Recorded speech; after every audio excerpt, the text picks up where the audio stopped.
This edition of Sci Sports News is brought to you today by Paul Tyndall Satellite Installations.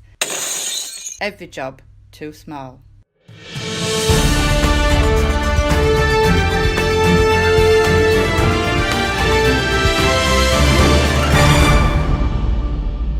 Good afternoon, ladies and gentlemen, and welcome to this Wednesday afternoon update of Sci Sports News, where we're still recovering from yesterday's epic encounters at Sale Golf Club. Just a recap of what happened yesterday: Steve Beaumont, the train wanker, beat Weasel Caldwell by 2. Tom Brannigan is also through to round 2, having beaten the local painter and decorator Ross Cummins 3-2. Dan Pearson through to round 2 as well by beating Andy Marron by 1. And Dan, tell Mel, here's another edition of Sci Sports News. And of course, the match everybody's been talking about and which has shocked the golfing world: Little Jimmy Holland beating Jay Hargrave 4-3 yesterday.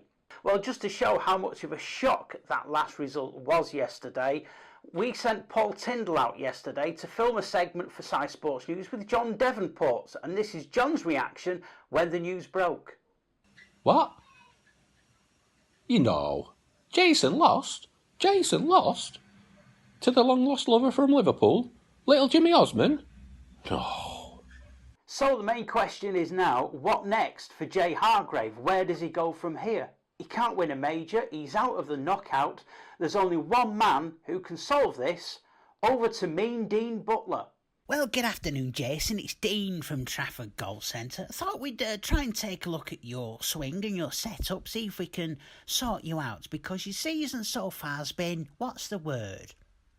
Shit. That's the word. So anyway, let's take a look. Firstly, your grip is far too tight. Obviously, it comes from hours of masturbating over women while you sat on your own in a little one-bedroom bed-sit in Stockport. That's never a good idea. And then the next big mistake is you're wearing blue mundane, and that doesn't really work for any golfer, especially the modern-day golfer. Our next thing is you're actually holding a club. Now, that's a mistake in itself. I mean, have you tried doing something with a little less skill? Maybe dominoes or noughts and crosses, or maybe you should suggest that.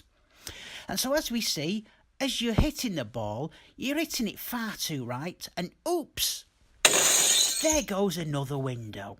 Thanks again for that in-depth analysis from Mean Dean Bulter there.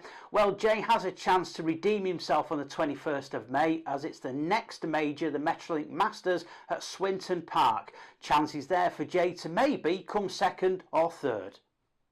Well, the next update from Sci Sports News comes on Monday, where local midget Paul Tyndall plays his first round match at Duckingfield Golf Club, where miraculously all 18 holes are open.